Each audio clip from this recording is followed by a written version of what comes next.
Biography of Chandragupta Maurya. वंश। चंद्रगुप्त मौर्य किस वंश से संबंधित था, इस विषय में इतिहासकारों में मतभेद है। विष्णु पुराण के टीकाकार के अनुसार चंद्रगुप्त मौर्य का जन्म नंद शासक धनानंद की पत्नी मुर्रा से हुआ था, क्योंकि नंद शासक शूद्र जाति से संबंधित थे, इसलिए चंद्रगुप्त मौर्य भी शूद्र जाति का ही हुआ। विशाखदत्त ने मुद्रा, राक्षस सौमेंद्र ने बृहत कथा मंजरी तथा सोमदेव ने कथा सरित सागर में चंद्रगुप्त मौर्य को कुलहीन अथवा निम्न कुल में उत्पन्न व्यक्ति बताया है। इन ब्राह्मण ग्रंथों के विपरीत बौद्ध ग्रंथ चंद्रगुप्त मौर्य को क्षत्रिय बताते हैं। इसके अनुसार मौर्य पिपलीवन के शासक क्षत्रिय शासक थे। इन लोगों ने महात्मा बुद्ध के निर्वाण के पश्चात उनके अवशेषों को प्राप्त करने का दावा इस आधार पर किया था कि महात्मा बुद्ध के समान वे भी क्षत्रिय हैं। जैन ग्रंथों के अनुसार चंद्रगुप्त मौर्य एक साधारण जाति से संबंधित था तथा उनकी माता मयूर पालने वाले की बेटी थी। आधुनिक इतिहासकारों का यह मानना है कि चंद्रगुप्त मौर्य क्षत्रिय था। उनका आधार यह है कि कौटिल्य, जो कि ब्राह्मण जाति से संबंधित था, ने नंदवंश का अंत करने का प्रण इसलिए किया था क्योंकि वह शूद्र थे। निस्संदेह कौटिल्य ने उनका अंत करके एक क्षत्रिय को सिंहासन पर बैठाया होगा, जो कि उस समय की परंपरा थी, न कि एक शूद्र को। जन्म तथा बचपन।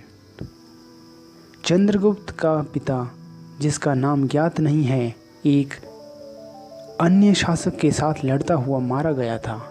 उस समय उसकी पत्नी, जो कि गर्भवती थी, विपत्तियों से बचने के लिए अपने भाई के यहाँ पाटलिपुत्र चली आई थी।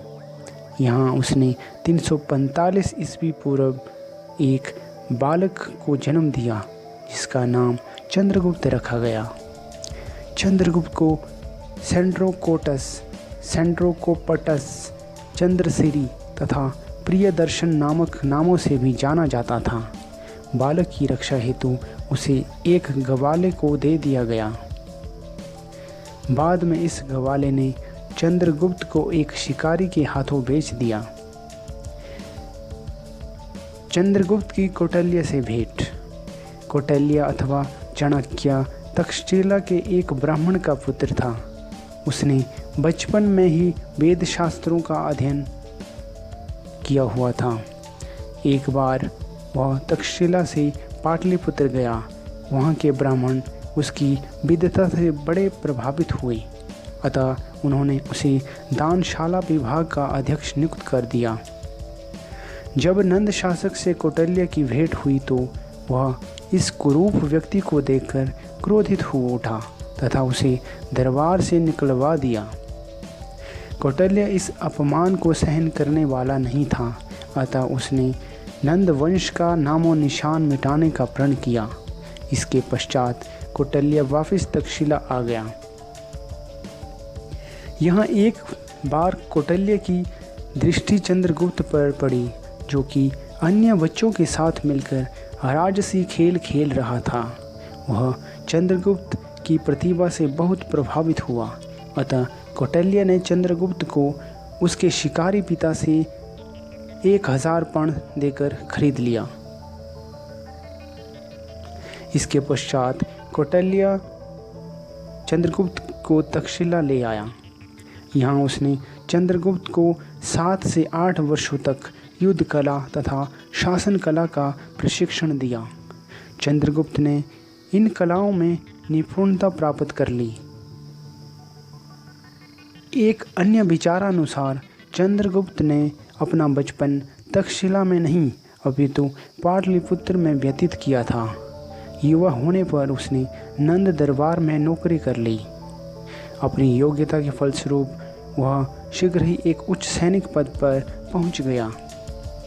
एक दिन किसी बात पर नाराज़ होकर नंद शासक ने उसे नौकरी से निकाल दिया।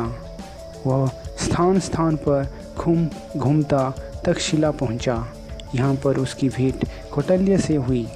वह पहले ही नंद वंश के विरुद्ध था, इसलिए उन दोनों ने नंद वंश का विनाश करने के लिए संयुक्त प्रयास करने का निर्णय किया। सिकंदर से भेंट।